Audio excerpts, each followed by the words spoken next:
Hello, G Star Wars 360 here. Today, we're going to take a break from our usual content, which comprises either me talking about the Powerpuff Girls or talking about Hey Arnold. And instead, we're going to talk about the Cartoon Network series Craig of the Creek. And unlike my other videos where I go in episode by episode, we're going to talk about the whole plate, at least what's aired as of this recording. Seasons 1, 2, 3, and most of Season 4. Created by Matt Brunet and Ben Levin, who previously worked on Steven Universe, Craig of the Creek follows the adventures of three children, Craig, JP, and Kelsey. These adventures usually bring them into contact with various other kids who play in the creek. It's similar to Recess in that there's all these different cliques and groups of kids. You have these girls who run around pretending they're horses, kids who are really into anime, kids who are really into biking and skateboarding. And then you also have Forest Scouts and all these other vast arrays of characters. As you can imagine, this is not a very serialized show, but more slice of life. And while for some that may be a turnoff, for me, that drew me in. I'm a huge sucker for stories that just let the characters breathe, because it creates a story where you're coming back not to see what happens next, but just to hang out with characters that you really like.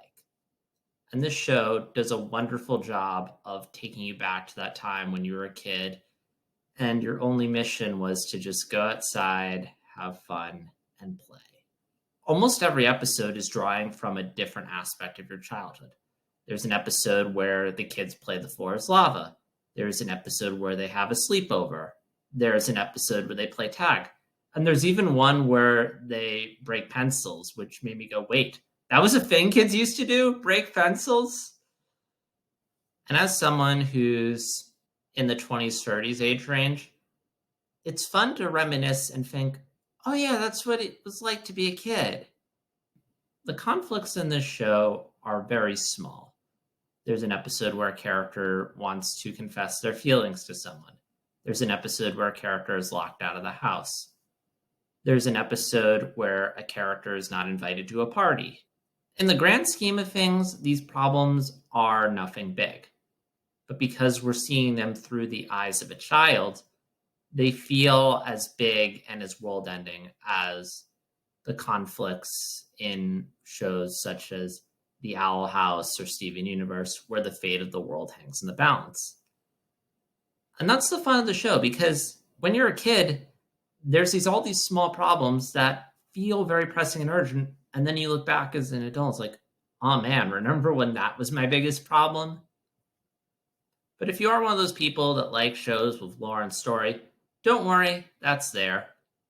As I mentioned before, there is a running through line in the series involving the other side of the creek. It's not super deep, but it does give the show a bit of a mystery element. And there are a vast array of characters that are introduced from the other side that seem very simple and straightforward at first, but get more and more complex the further into the series we get. Most notably is the mysterious Green Poncho, who has a terrific backstory, and the flashback episodes that get into who he is are some of my favorites in the show. One aspect of this show that I don't see a lot of people talking about online is the portrayal of the adult characters. So while the creek primarily consists of children, there are a couple of adults that hang around the creek. These are characters that, for one reason or another, refuse to grow up and move on. One of these is the Elders of the Creek, who are voiced by the show's creators. And these are very much man-children who just really should have moved on by now and really should have grown up, but still live in the creek, still play. And there's this comedy element where Craig and his friends look up to the elders as these keepers of knowledge and wisdom, when in reality, these guys are really immature and childish. On the flip side, you have Bernard, Craig's older brother, who, if the Elders of the Creek are characters that refuse to grow up, Bernard's someone who grew up way too fast. He's incredibly mature, incredibly grumpy. He's kind of like Lars from Steven Universe in that way, but that does make it all the more sweeter when him and Craig do bond. My favorite example, of course, being the episode Bring Out Your Beast, where they play a card game that's very clearly inspired by Magic the Gathering. Craig takes one of Bernard's decks so he can play cards with his friends and unintentionally stirs up a storm because one of the cards in Bernard's deck was a banned card because of how overpowered it was. And the only way to win is for the two brothers to work together to defeat this one kid and get the card back. But out of all the adult characters on the show, it hands down has to be Courtney and Tabitha. These are two goth girls that Craig and his friends mistake for witches. And what makes the show interesting is the relationship Courtney and Tabitha have to these kids. Because when Craig and his friends mistake them for witches, they don't correct them. Every time the kids come to them for knowledge or wisdom, they almost always play up the fantasy of we're these witches with magical powers. And it's really interesting when you get into why those characters choose to do that. Why do they choose to play up the fantasy rather than give the kids the hard dose of reality? And the answer to that lies in the conversations they have when the kids aren't around. Because these are characters who are on the cusp of adulthood. They are in that period where they are transitioning from being children to having to grow up and be responsible. If Bernard does it a little too willingly and the elders do it a little too begrudgingly, these characters are the perfect balance of that because they are very much willing to move forward and accept all the responsibilities that come with adulthood, but they do so with a longing sigh, like, I know we have to, but we really don't want to. Hence why they spend time in the creek sometimes, because it is sort of that place of childhood innocence.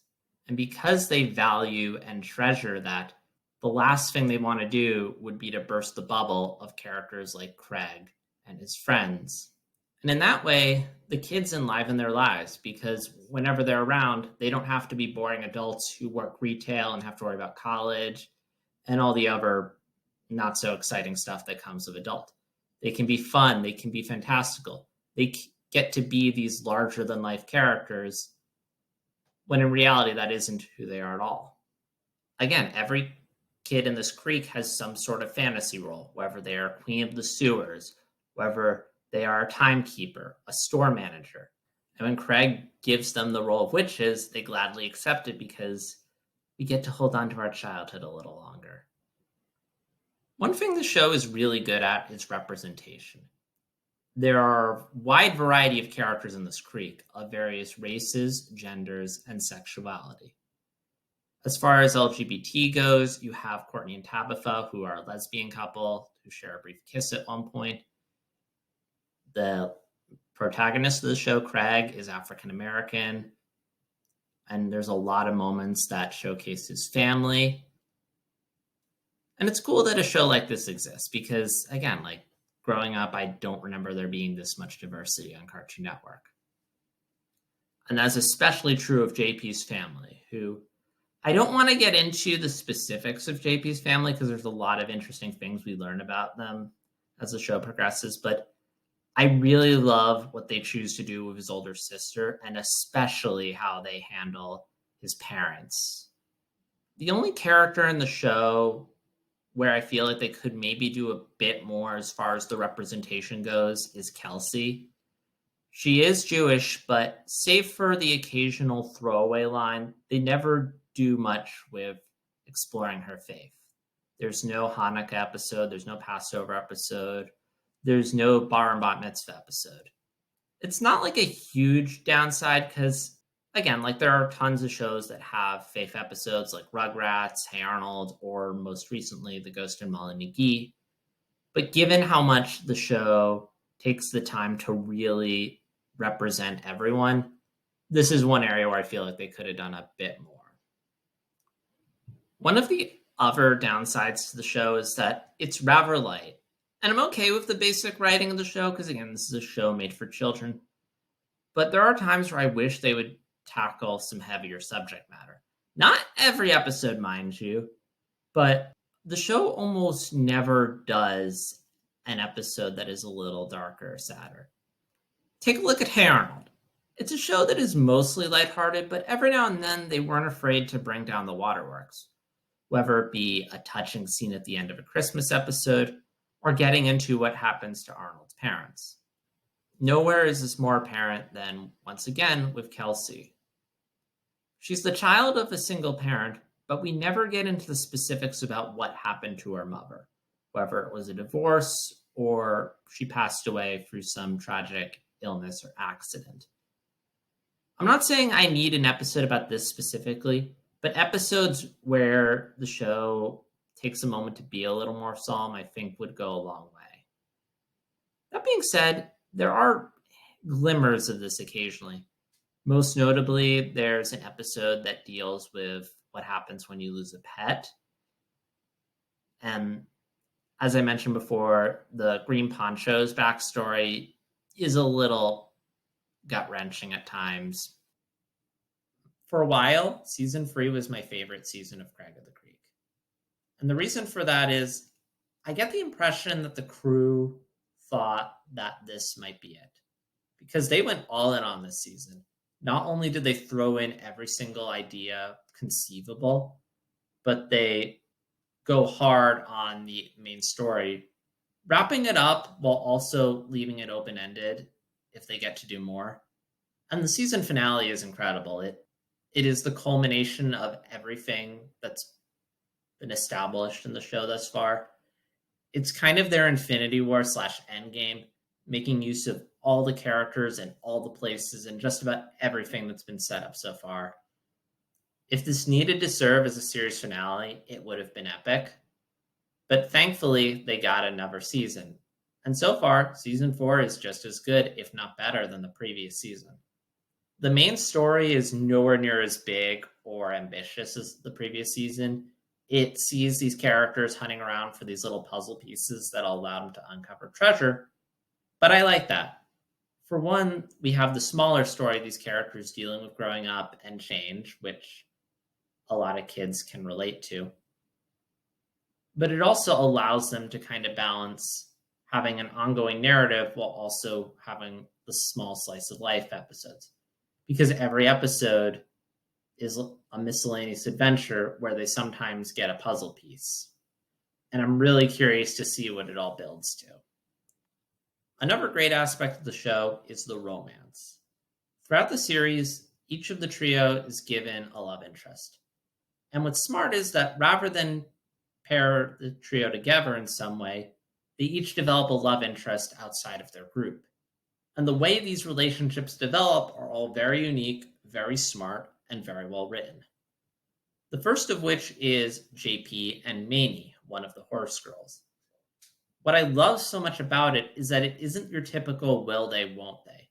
There's a couple episodes where we see each of them crushing on the other, and then eventually they're just together. There's episodes where they just start being a couple.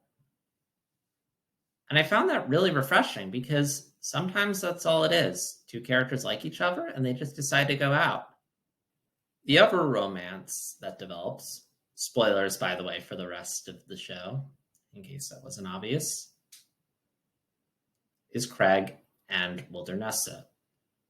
This girl is very much based off of Princess Mononoke. She rides around a giant dog named Cheese Sticks and helps the various animals throughout the creek. This one's a lot more conventional, will they, won't they? But it's written in such a way that it never feels cringe or cliche. The best of which is there's an episode where they get stranded on this island out in a pond in the middle of the creek, and they're forced to bond.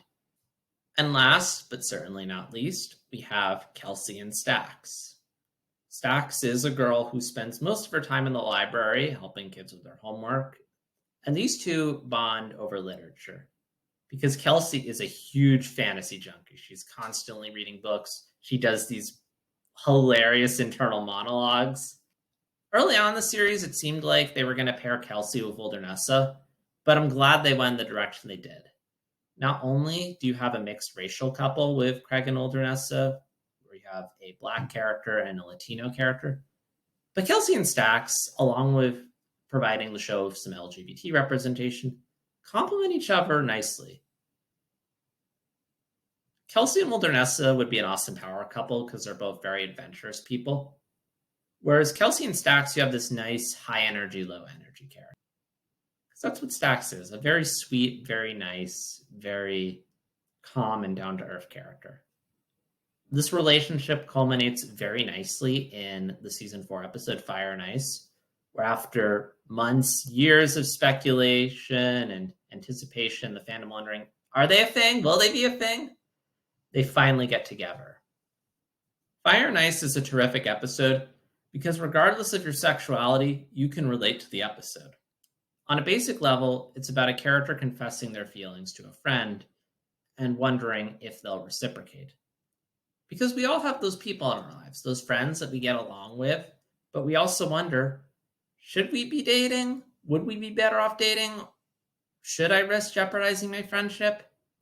I can only imagine that if it's an LGBT rape relationship, these feelings are only heightened.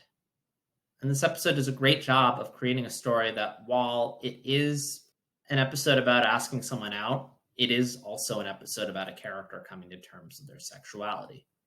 And it's done with a lot of heart and a lot of passion and a lot of style. I particularly love that whenever we show Kelsey and Stax working on this fantasy story together, we get a wildly different art style that I really wish would be its own spinoff. As I mentioned before, the show is still ongoing, so who knows where these relationships will go, but as long as the writing continues to be top-notch, I trust that they'll continue to be great.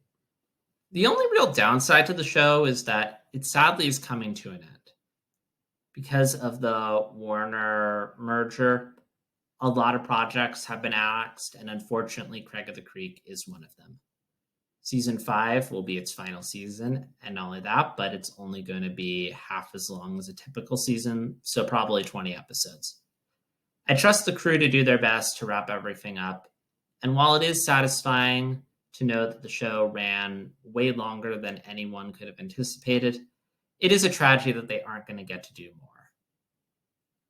If there is a silver lining, though, they not only got to do 4.5 seasons of television, but they also got to do a prequel film about the characters, which I'm really excited to see whenever that comes out. And they also got to do a few episodes of a spin-off show called Jessica's Big World about Craig's younger sister, Jessica, who I haven't mentioned this yet, but she is just adorable, and everything that comes out of her mouth is comedy gold. The juxtaposition between her adorable sounding voice and how tough she acts never ceases to put a smile on my face. And that's all I have to say about Craig of the Creek. If you haven't seen the show, I hope I've convinced you to give it a chance. And if you have seen it, I'm curious what your thoughts on the series are, as well as some of your favorite episodes. Leave your thoughts in the comments below. As always, this is J Star Wars 360, and I'll see you tomorrow at the Creek.